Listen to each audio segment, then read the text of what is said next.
I want to welcome everybody to the villains, the characters you love to hate. The audience, I think if you would I'll keep an eye on the Q&A, so if you put your questions in there, otherwise the chat has to be scrolled through, which makes it a lot more difficult. And I just want to comment on one thing. I just watched the historical panel, and all of us write historicals too, in a way. All of your books are not set in the contemporary times. Alec, yours is the newest, and that's 1775, right? I'm 1975. 1775 would be. That would have been a whole different, yeah. Yeah, it would be a whole different thing. So in a sense, we all wrote historicals too. So I found that very interesting. So the panel is about villains. The dictionary, the Merriam-Webster, has this as a description of the villain, the word villain: a deliberate scoundrel or criminal, a scoundrel in a story or a play, a person or thing blamed for a particular evil or difficulty. Now, I happen to think that mystery writers would tend to look at that and think that that is not completely accurate. So I'm going to ask each of you for your description or your definition of a villain. Alex, do you want to start? Sure, happy to. No pressure. Yeah, I mean, sorry. No, not at all. No, I'd rather go first. I think for me, villains, my favorite kind of villains are not just purely evil. The best villains, I think, have some relatability, or you can kind of squint and think, okay, if I saw things that way, I understand their motivations to some degree. But in terms of the pure definition, they have to be not only the obstructionist to the hero, but also have their own agenda that is completely at odds with the hero. So I think that duality plays into a lot of what I do. I always want the villain to be of equal standing to the hero in terms of, how important they are. You never want to feel like your protagonist is facing off against a lesser foe, I guess. That's what I was thinking. How about you, Leanna? I think villains really do. It's a step up from scoundrel, which is, I agree with Tina saying in the chat, scoundrel is such a great word. It is a great word, but when I think scoundrel, I think of more of that like a rake in a romance novel, like a little bit of somebody who just traitor. Exactly. Someone who's playing with the rules to their own advantage, or those kinds of things. So scoundrel to me is a bit of a disconnect in a word. I think when you're talking villain, it's something much bigger than that, a bigger scope. So for me, the villains are doing something for very personal reasons that have very dire consequences for others. So they generally, for me, a villain is always so short-sighted, so selfish, so indulgent in their own pain or their own thought processes, that they have no empathy for others and then thusly act accordingly. So for me, my villains are very much wrapped up in whatever they feel their cause is. Again, most villains don't think they're the villain. There are examples of characters out there that know they're evil and they like it. But for me, I'm much like Alex was saying, I'm interested in the nuance of that, much more something that there's something relatable in there. Even if you yourself can't see it, they do. And so they have to believe in their own cause and they have to believe in their own path.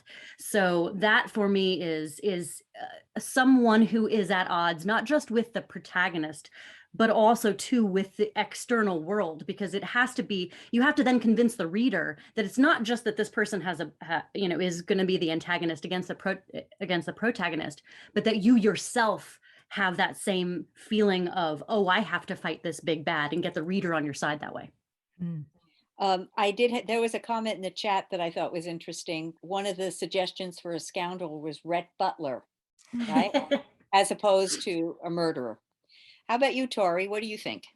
Well, I'm very fond of shades of gray in people. I don't think there's anybody out there who's completely good, completely bad, all of the time.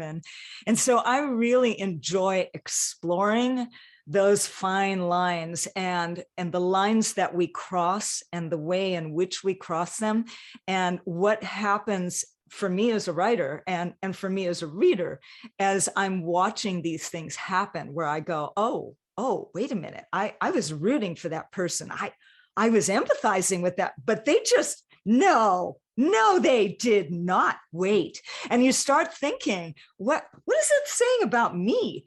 Am I still rooting for them? Should I go against them? I don't know. Yeah, I love stuff like that. So I tend to have quite a few villains in my story. And so when I think of, who are the villains, I like that people at odds with, they're, and I love that, Alex, you're obstructionist, and not just for the protagonist, because in the Lily Wong series, she's, helping women in dire straits. So the villains could be doing things to them, emotional insidiousness. Oh, I love that, insidious emotional abuse, manipulation, as well as, the run of the mill violence and all that kind of stuff. So yeah, villains are delicious. What about you, Melly? Kind of hard to follow that, right? That's everything. I got a little too excited. I got to cool myself down here. Those are all such great answers. I think of if there were a one-word definition of what a villain is, they're a catalyst. You don't have a story without a villain.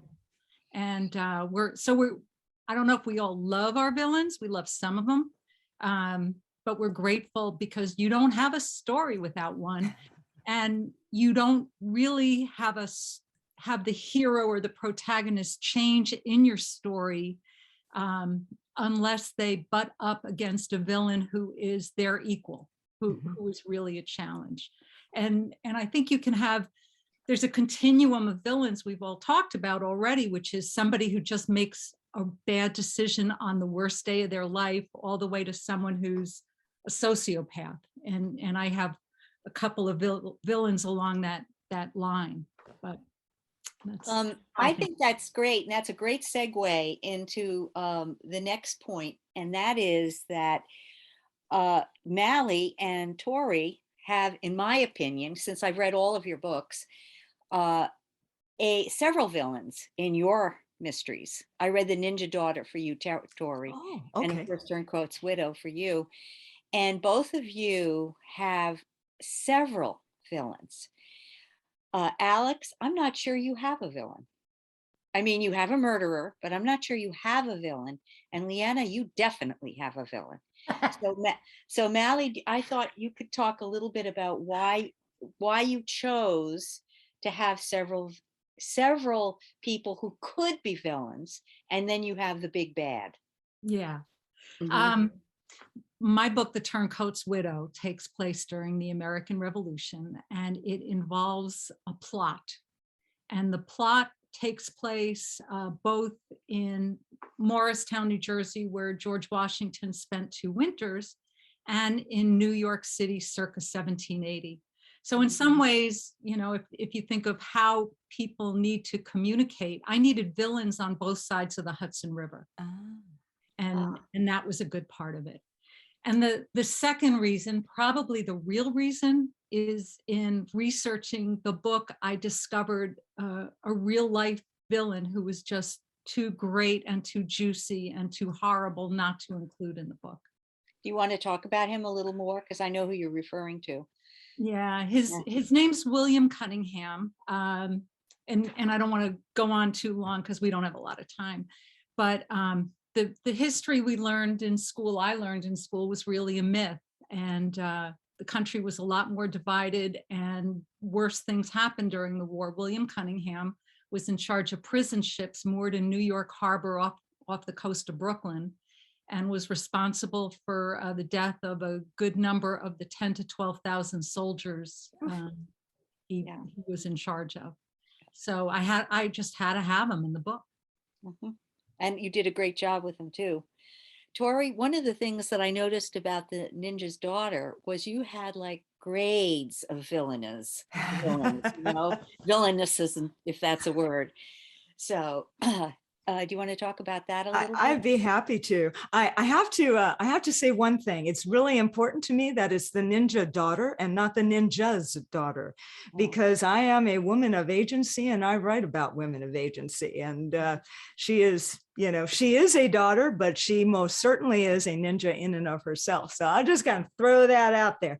But yeah, Lily, there are degrees of villainy, and there's kind of this hierarchy, and part of, she's trying to help these two women, and she's finding, these people are after them or causing them trouble. And then the deeper she goes, it's, but there are also these people, or there could be these people. And as you get further on, you start to realize that they're connected, and there's somebody at the top.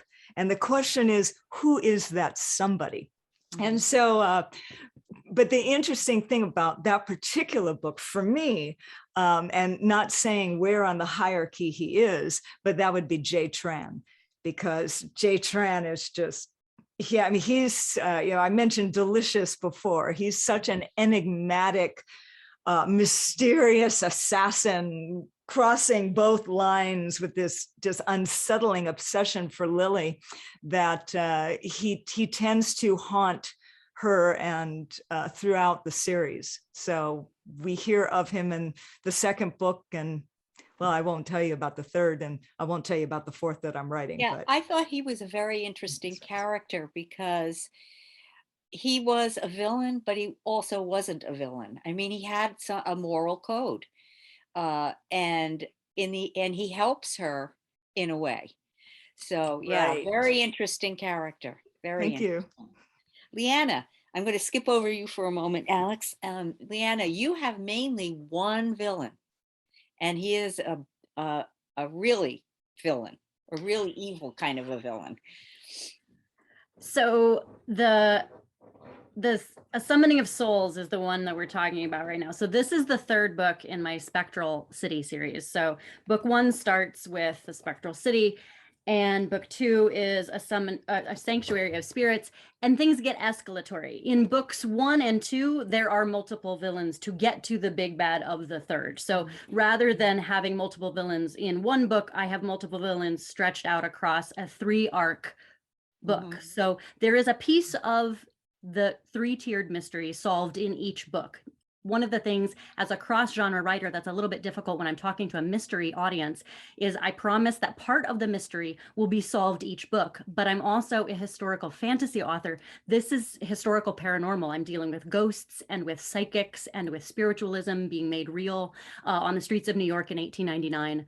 So I had the psychic girl gang and all of these paranormal things that are happening on a real New York City. And so with that, I'm following a fantasy 3-arc structure in addition to having mysteries woven in. So I start with something small in Spectral City, something that's just very personal, a misguided man who takes a child who is dead, and there's issues with consent about the families with what happens with the corpse. So a lot of what I'm dealing with in this series is issues of consent for the living and the dead, and respect for the living and the dead, and what happens after death, and the spirits that have a lot to say about that. So that for me was an interesting thing I wanted to explore with this, with a group of they're teenage psychics who are part of the Ghost Precinct. So that's my heroine Eve Whitby and her girl gang, and their favorite friendly ghosts are up against I read the series. I read the series. Oh, thank you. We are talking mainly about the summoning. Mainly with that. So I feel like getting to this escalatory point, it had to be very increasingly personal, especially for Eve. So I wanted that to sort of level up. And because I'm dealing with psychics, she ends up having a psychic bond with the villain. And in that regard, we get to see the abuse he suffered as a kid. We get to see some of the reasons for why he does what he does. He's still selfish. He's still a robber baron. He's still breaking lots of, rules about what's fair in company policy. He's caused unsafe working conditions. He's caused the death of someone in a factory. All things that the Victorians were really dealing with in everyday lives, struggling in labor forces, trying to get labor laws passed, things like that. But so the psychic bond that the villain is able to have with Eve, that window in was a great world building way for me to get back to what some of the things we were talking about, to try to relate to that villain. You still don't agree with his actions, but you can sort of see what shaped him. And I think that for me, using paranormal tricks to gain some of that understanding, that felt like the right way to go for the series. Well, changing the direction for a minute, because Alex, your book is 1995 or thereabouts, about the world of comics, what we now call graphic novels. And your character is a young woman trying to make her way in the comic world. And you do have suspects, quite a few, and you do have a murderer eventually, but I'm not sure you really had a villain. Do you want to talk about that a little bit? Yeah, I think that's a great point. So we're talking about Secret Identity, which is my comic book noir set in I meant to show everybody's book. I Oh, it's okay. apologize. It's okay. I came prepared. So it's set in 1975 New York City, and it tells the story of Carmen Valdez, a Cuban American woman who moves from Miami to New York to kind of pursue her dream to write comics. But the comic book industry at that time was not very welcoming. It was a very much a boys' club, and she gets a job as a secretary at this third-rate publisher called Triumph Comics, and continues to pitch her boss, who's the editor-in-chief, but he basically says, look, I have a line around my door of people that I'm going to hire that are friends of mine, and it's just not going to happen. And that propels her to take this proposal that a coworker gives her. He says, I'm working on this comic. Can you co-write it with me? It's a new character called the Legendary Lynx. It's the company's first female superhero. The only catch is she has to do it anonymously, and eventually they'll give her credit. So she sees the red flags and is alarmed, but she does it anyway because it's her dream. And we have comic book sequences interspersed in the novel. So you're reading the novel and you're seeing kind of the comic as it's created. But to your point, to your question, there are bad people, there are conflicted people, there are people that make bad choices. I think Harvey, the coworker who basically co-ops her work, is acting in a villainous way, but you also kind of relate to him and feel bad for him. Her boss, Carlisle, is villainous in how he manages his people and how he treats Carmen. And Carmen's ex-girlfriend shows up from her past, and she acts in a villainous way, but she's also complicated because she's married. There's a lot of people in the gray area, and that's what fascinates me as a writer, exploring those gray areas of people. Like, it's a key element of any noir is, painting someone into a corner and seeing how they respond. It's a very primal kind of story prompt. Like, if I put this person in this situation, what are they going to do to get out of it? Will they choose the danger, I guess the villainous path, or will they, adhere to their morals or the things they say when things aren't stressful? And I think Carmen is also complicated too, in that she makes some tough choices. She decides to do this anonymous story and then has to basically solve the murder of her colleague to reclaim her character. So yeah, there's a murder and there is a murderer, but I would say that the villainy is spread around pretty evenly. Yeah, that you're right. They're all complicated, and none of them I would feel are evil. Yeah. I mean, even Carlisle, he has moments of caring about Carmen, and so nobody is like a William Cunningham, which I thought was interesting. If you all don't mind, I'd like to ask Alec another question. All of you write from a woman's point of view, including Alex. Why did you decide to write from a young woman who's a lesbian and her point of view? There are not many, and you did it very well. There are not many men who write from a woman's point of view, and I'm interested because I write from a man's point of view. Yeah, I think it, she showed up to me kind of fully formed in the way that sometimes my characters do. She kind of walked into the story and that was who she was. But even then I knew I was writing outside of my own life experience. So I had to kind of backtrack and make sure I was doing it thoughtfully and carefully, because it's not really my story to tell. Like, it's a mystery, it's an entertaining mystery.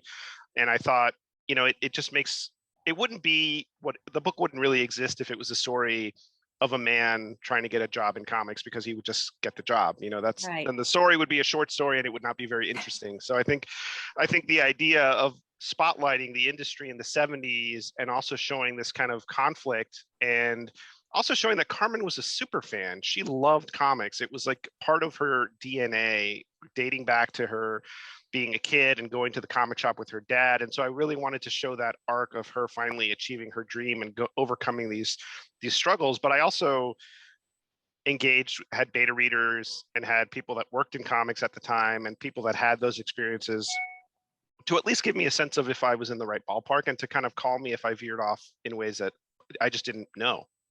Mhm.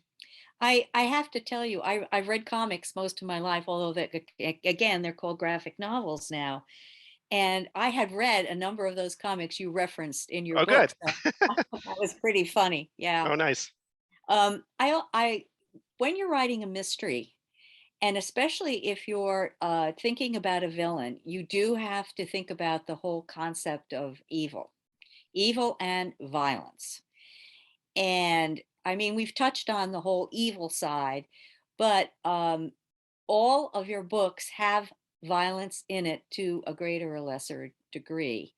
And I'm going to start with Tori because I knew you I mean, would. she is a badass. Your main character is a badass.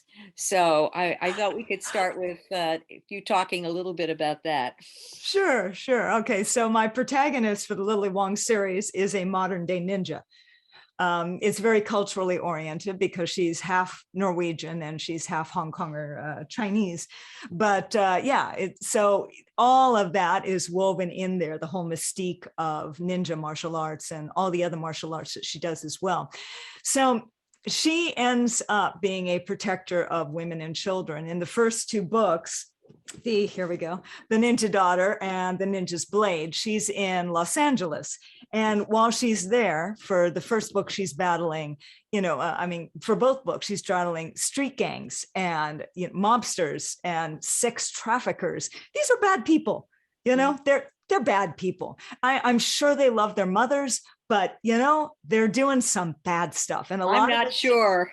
They do, but they're really, they're tangling, and of course she's got this in and out with this assassin, who she's kind of on both ends of this, and so there's a lot of violence in there. But I enjoy writing action, I enjoy writing fight scenes, but I don't enjoy gratuitous violence. So everything that I write is going to be very emotionally driven. It's in the first person, so it's going to be really in Lily's head so that you can feel what's going on.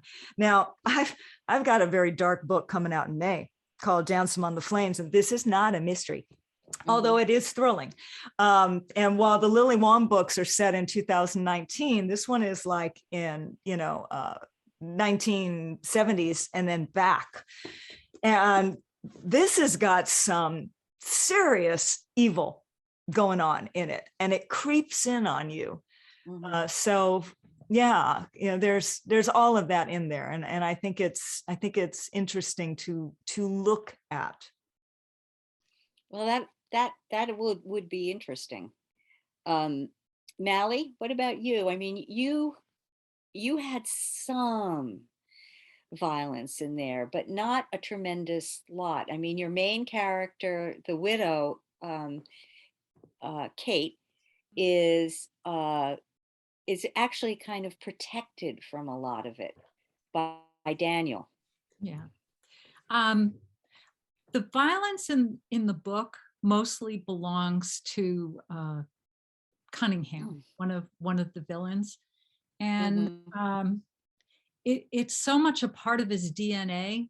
I needed to show some of it. So you meet him as he's finishing up torturing an American soldier to try to find out where troops are, and you see it for less than a page. But the point was really not the violence. The point was to show how little he considered others' humanity. It just didn't matter to him that it was someone else's pain. And so that's really how I use the small bits of violence he shows throughout the book.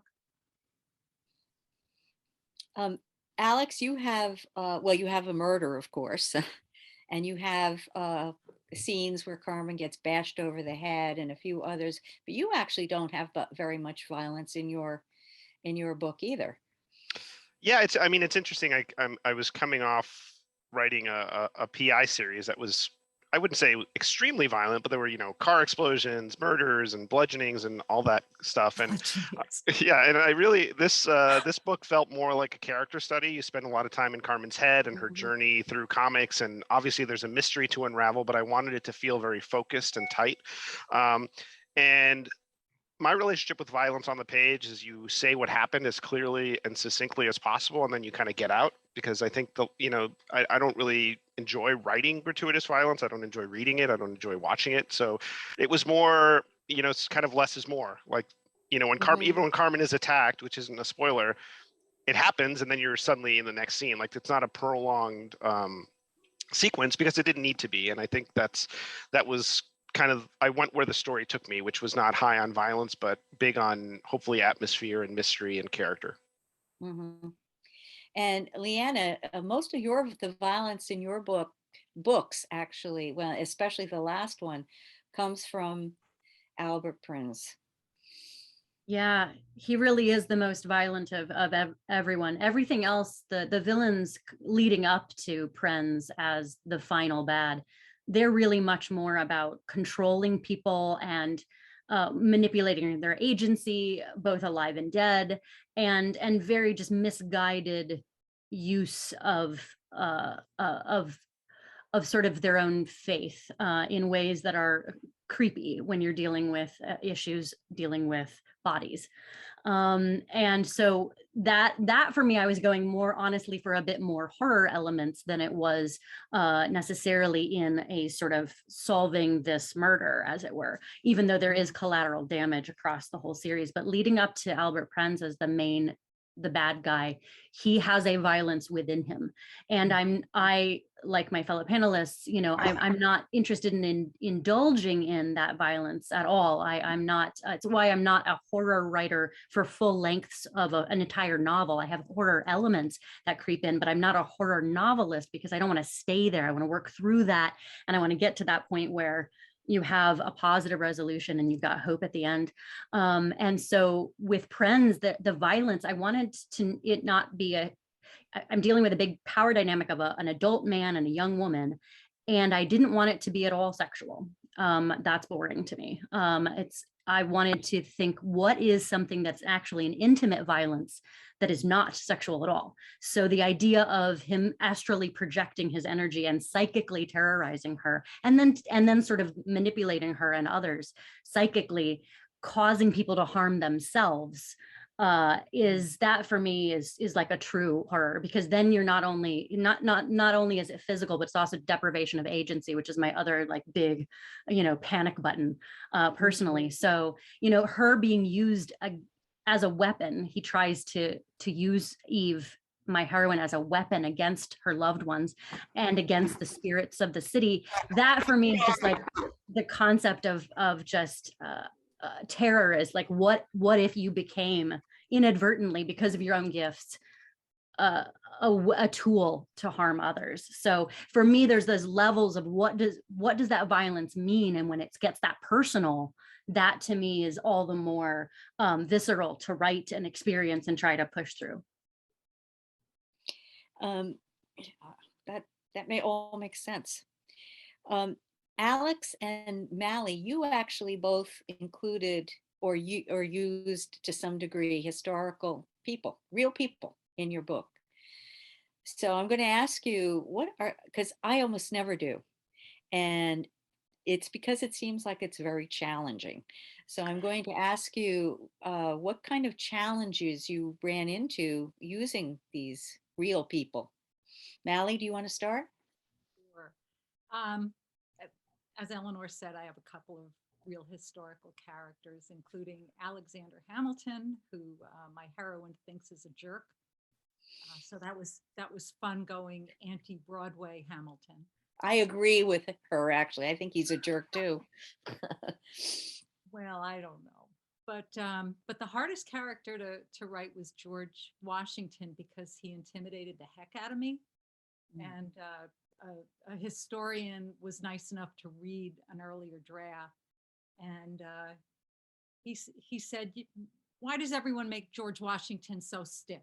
It sounds like he's constipated. I hate that." And So it was like, yeah, thanks a lot. But I went back. It actually helped to find 2 letters he wrote to Martha. She's in the book too. And that softened him for me, and that helped a lot. But I am eternally grateful to this historian for insulting my earlier try. What about you, Alex? Because you at least referenced a great many of the early artists and comic writers.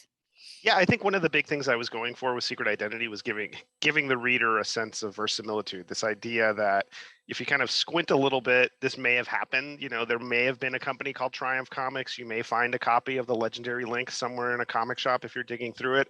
And a lot of that comes from adding that texture. So there's a scene where Carmen and her roommate go to a comic book convention, and they mention creators that are there, or, oh look, there's Len Wein, or there's Marv Wolfman, and obviously I can't put words in their mouths, you know, especially if they're a living person, without their approval. So a lot of it was just adding the texture and the tone of the time. I also had a comic book historian read it just to make sure that all my facts were straight, even though I felt really confident, just having worked in comics for 15 years and just being a student of the industry. I felt confident, and I was very happy to see that I was close to being on the mark. But then I also spoke to people that worked in comics at the time. Like, what was it like going to a comic convention? What was it like working in the office? And what was the timeline for a comic? And what kind of conversations did you have? And a lot of the names also evoke other comic book people as little nods. And so my hope is that if you're a comic book historian or a comic book obsessive like me, you'll get a kick out of the little stuff like that. But if you're a casual reader, you'll just be intrigued and interested. And I didn't want to fall into like the Wikipedia-ification of the novel, you know, where you're like, well, Alex Segura was the writer of da da da da, and then 2 pages later you start pushing the action forward. I wanted it to feel very much like the texture and the tone and the atmosphere. And so I didn't really put many words into the mouths of real people. Because I write historicals, every book has to be researched heavily. So I'm always interested in how people research their books. And all of you have different specialties. I mean, with Tori, I was greatly impressed with all the details about your mother, Lily's mother, about the martial arts, the various martial arts, and the little details about the father's Norwegian heritage. It must have taken so much research. You know, it did. And that may surprise some people because I do draw from my own Chinese Norwegian heritage. And of course, I have experience as a ninja. And so, but I still had to do a lot of research because Lily isn't me. And so I pooled friends, especially first generation Hong Kongers or first generation Chinese and younger, because I'm from a different generation. Also, I grew up in Hawaii. It's very different being Chinese in Hawaii.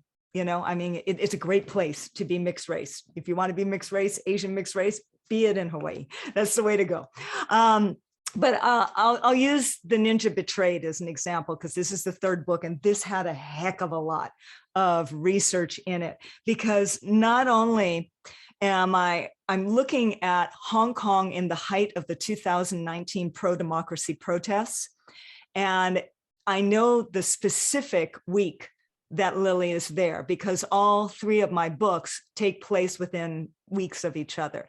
And so I knew it had to be in this segment of time in late September 2019. So I wove it into an actual timeline of what was happening in Hong Kong, which meant I had to know what was happening in Hong Kong, not just during that week, but what led up to the, you know, what was the essence of and what was happening in there. And so I was doing a lot of research just from that point of view. But as luck would have it, my eldest son fell in love and married a woman from where? Hong Kong, after I had already started writing the Lily Wong characters. So this was an incredible coincidence. So I was able to visit Hong Kong with my daughter-in-law. And with her parents and her grandparents and her aunties and uncles and cousins and brothers and sisters.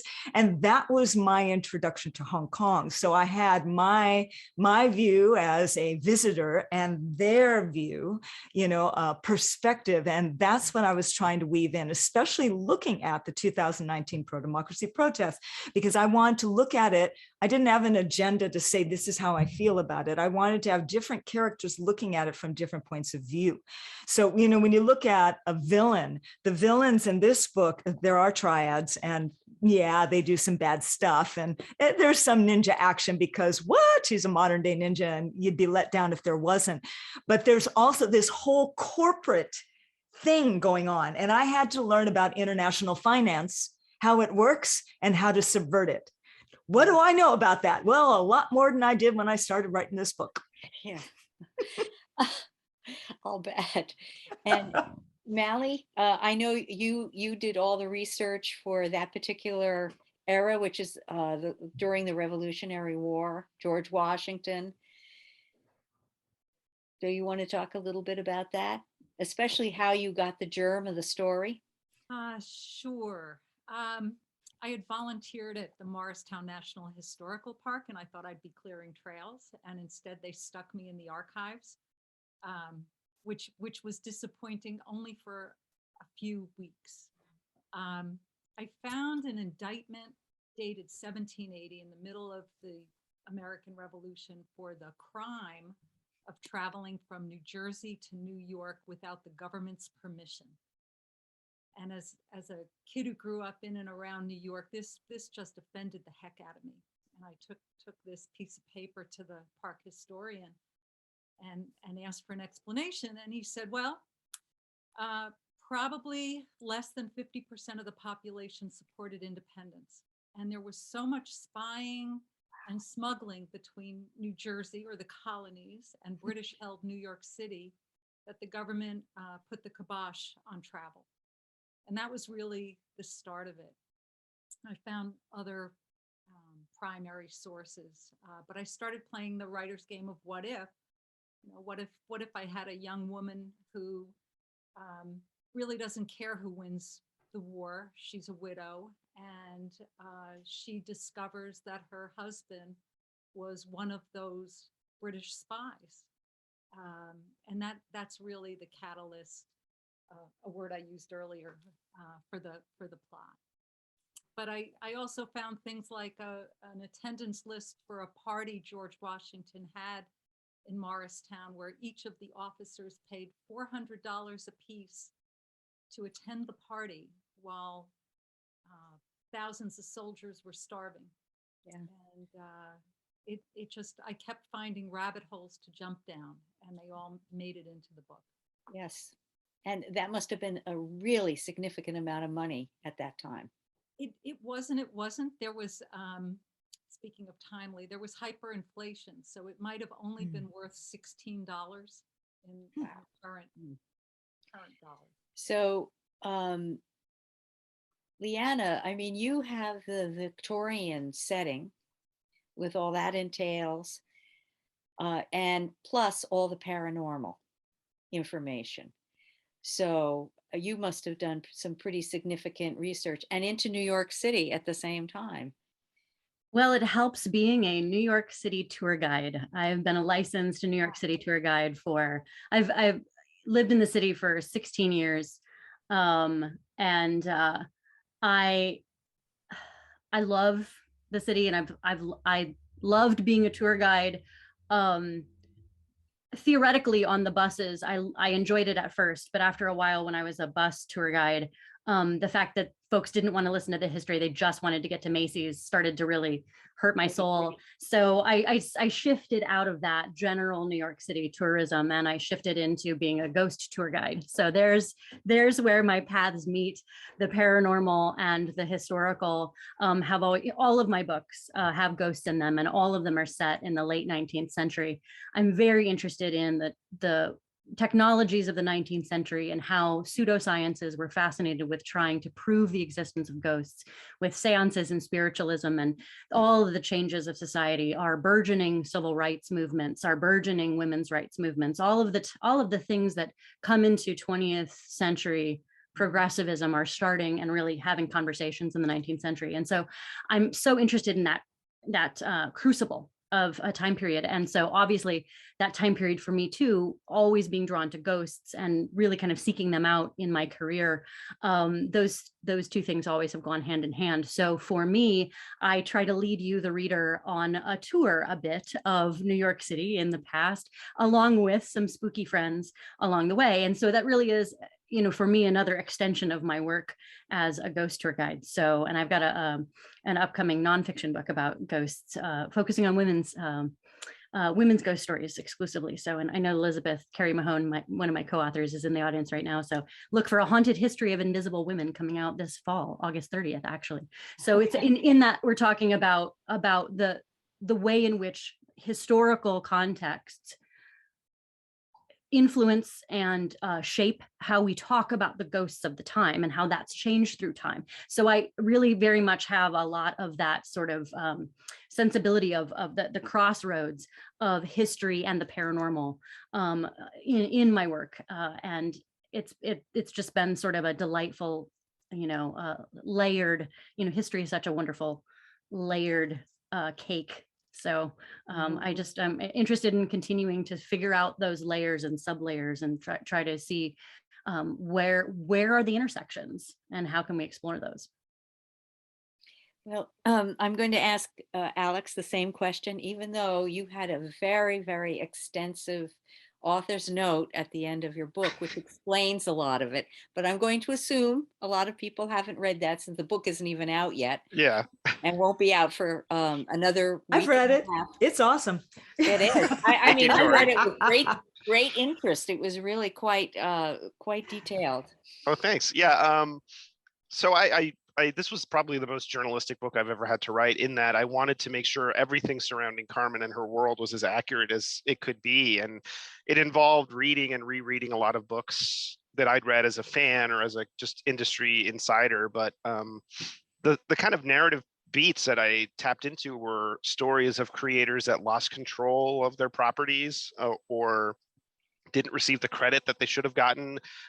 Jill Lepore wrote this book called, The Secret History of Wonder Woman, and it chronicles the creation of Wonder Woman by her creator, William Moulton Marston, but it also talks about the women who were involved in the creation of the character, his wife, his other partner, and it's really fascinating, and to just see how they influence the creation of this icon.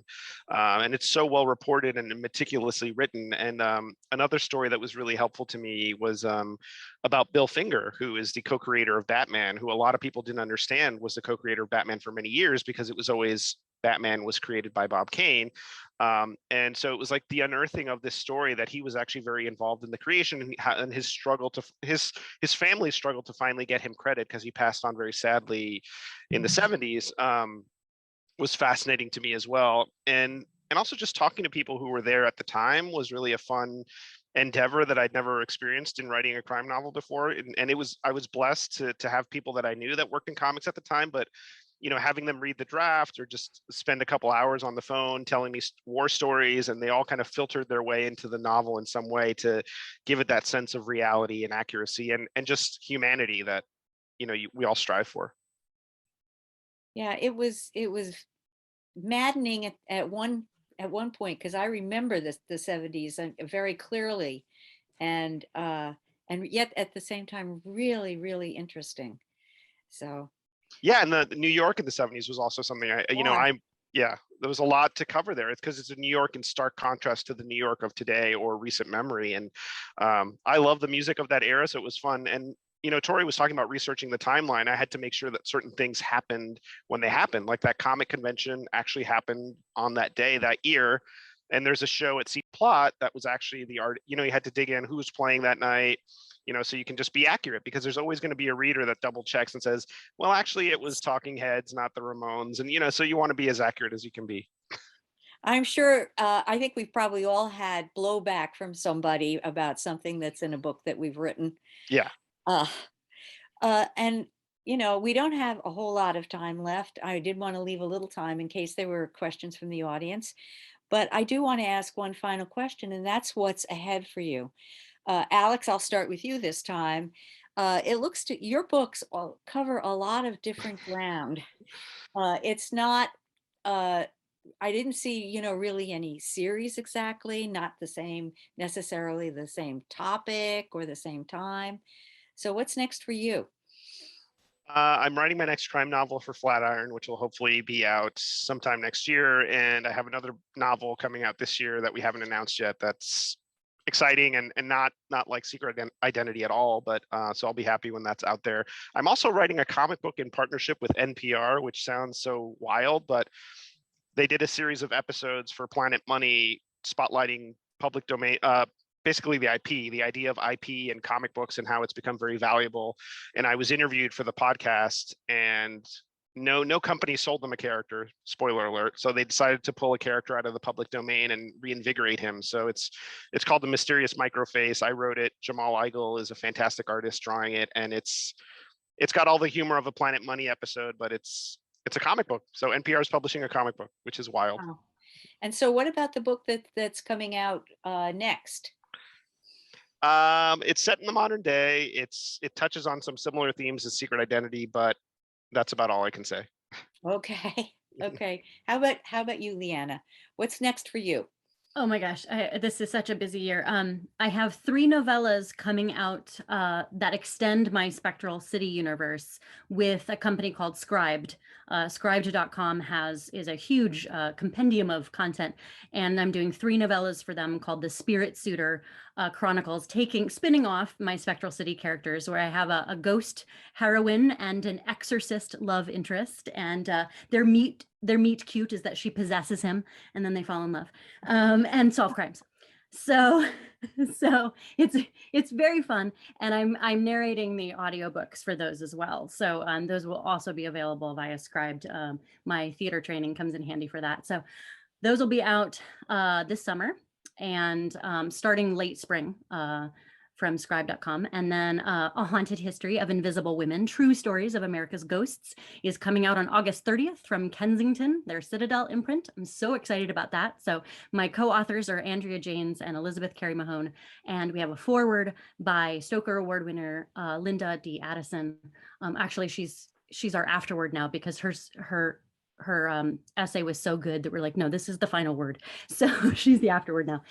We're really excited about this. It's a nonfiction book that I mentioned is exploring women's narratives in ghost stories. And I think it's one of the most important things I've ever been a part of. So please pre-order it, because we would love to do another edition, and we can if everybody pre-orders it. Thank you. And on October 4th, I'm releasing the first book in a new series with Castlebridge Media called The Glazier's Gap Chronicles, I guess. I'm not sure exactly what the series title is going to be, but my first book is called The Curse in the Archive.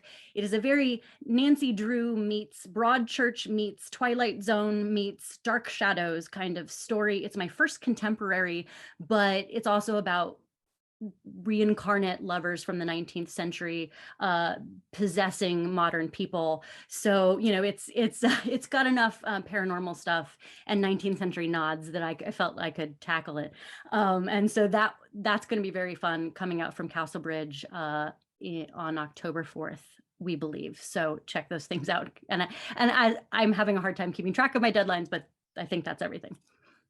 Wow. Mally, you left the Turncoat's widow at kind of a place where it sounded like there was going to be another one. Is it in the works? It is in the works, but I just have to say, you all make me feel like such a slacker. I'm just laughing here. This is great. The next book in the series with Becca Parcell and Daniel Alloway comes out late this spring. It's called The Counterfeit Wife. It takes place in Philadelphia, and no spoiler, it involves counterfeiting. Okay, I'll look forward to it. And so you touched on your what's coming up for you, Tori. Yeah, And I've got a lot of things going on. It's been a very exciting time. So I write, my books tend to blend genre, very much like what Leanna was talking about, and I also cross genre. And so in April, I have a short story coming out that delves into my Hawaiian heritage. And so that's called Missing on Kauai. And that's going to be in the MWA 2022 anthology Crime Hits Home. And I'm really excited about that because, wow, what a lineup that is. And so that's super exciting. And It's a great story. oh, thank you. You've read it. Well, how fun. And, in May, then I'm coming out with my Brazilian dark fiction, horror, dark fantasy, suspense, Dance Among the Flames. And right now, I started writing the fourth Lily Wong book, but then I had to stop because I was just so driven to expand that Hawaiian homelands into a novel. And so I am deep into Hawaiiana culture right now. I even started taking the language, which is interesting because, well, never mind, but fascinating to me. It's nice to lock into that. I'm a very cultural writer. So whether I was writing about Brazil and, the spiritualism there with, African Yoruba and Brazilian traditions, or whether I'm in Hong Kong or Los Angeles or whatever, that really, lights my fire. And then in addition to that, then I'm supposed to be writing, I submitted a nonfiction, an essay for a horror anthology. And I've got this really fun sonnet that I've got to come up with for another. So, lots of very interesting things coming on. It's been fun. wow. You make me feel so unproductive. We did have a question, and the question is, do you plan your protagonist first or your villain first? Do you want to start with that, Tori? Well, it's an interesting thing with some books. You kind of wonder whether they might be one and the same. So that's a thing that could happen. But I'm very character driven, and I'm very place culture driven. And so that usually comes first. And that is usually the protagonist and the setting. And from there, it becomes this deep dive into what's interesting in that place. And usually family, lineages of family that fills it out. And then, of course, I can't remember who was saying it. I think it was Mally who was saying, you need a catalyst. So you have no story if you don't have whatever is coming up against. So that's usually pretty quick that's coming up there, because as everybody has said, you want a villain, you want an antagonist or several villains who are up to the level of, your heroes or your protagonists. Yeah, that's true. So Alex, I'll ask you the same question, except that did you start with the setting, the comics world of 1975 before you plotted your book? I mean, Carmen showed up to me first, and I knew I wanted to write a noir set in comics with comics as a backdrop. And then Carmen kind of pushed the story to 1975, which I thought was a very interesting time because it contrasts comics today so much. I mean, in 1975, comics were not what they are today, where you can see like Ant-Man or Peacemaker or all these like B and C-list characters all over the media, which is exciting if you're a fan. But in 1975, comics were in many ways dying. There was no secondary market. There weren't comic shops yet in full swing. The conventions that were there were very small affairs. So I wanted to really show what would happen if a super fan was kind of trying to make her way through comics at that time, as opposed to now when comics are everywhere and prevalent. So yeah, I think she showed up first, and that was really what pushed it to 1975. And I thought that was a really fruitful time, at least for story. And then the villain kind of cropped up as, like we said, there wasn't one singular villain in the story, but the faults of the characters kind of were fleshed out just by the setting and the timing.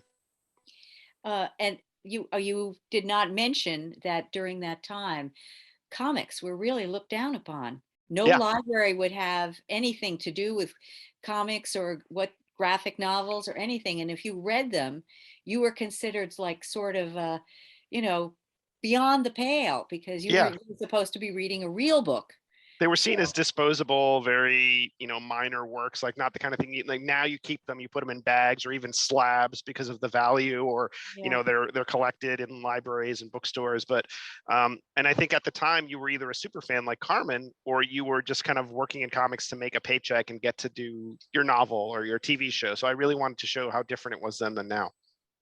Okay, so we have 5 minutes left. So Leanna and then Mally, if you could also talk a little bit about what you do first, your villain or your protagonist or your setting.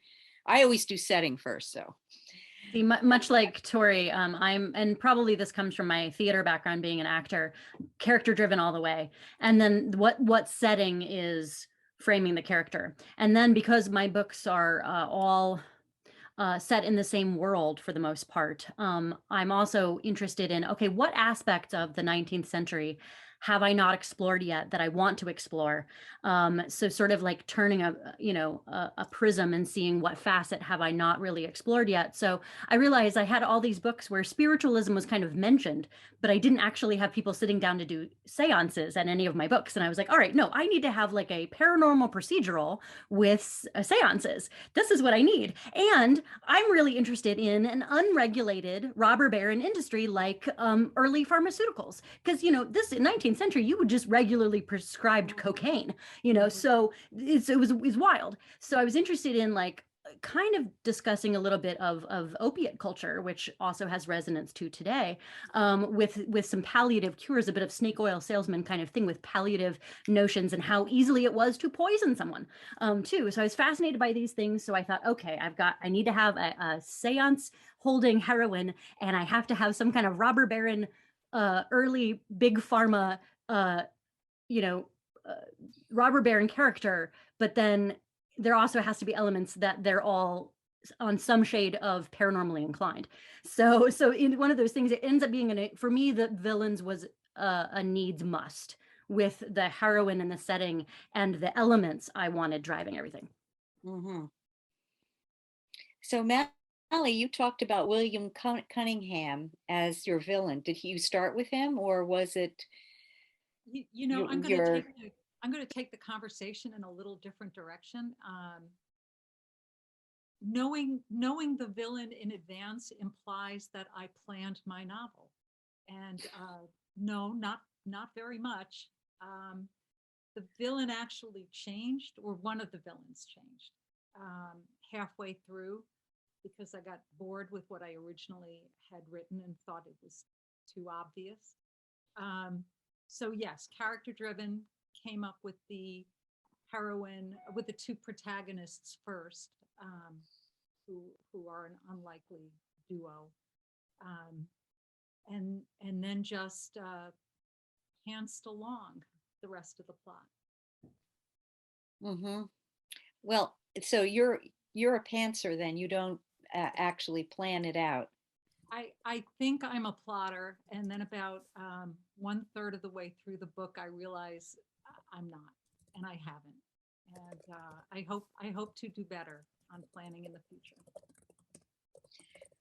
Well, thank you all very much. And honestly, Alex, I see from the chat, everybody, I guess all of us read comics because it's all through the chat. It's And amazing. my mother, I often say, I could have sent my kids to college if she had not thrown out all my comics. I had early Wonder Woman and Batman. And I mean, honestly, I could have sent my kids to college on selling those off, but no, she Yeah. put them in the garbage. And that seems to be the common theme. Yep. I have many sad stories of different, as a kid, I lost a bunch of comics because I left them at my dad's house. And then I had my entire collection was in a storage facility when I moved to New York. And for whatever glitch, they cleared it out. And I don't like to dwell on that too much, but they helped me. I read them.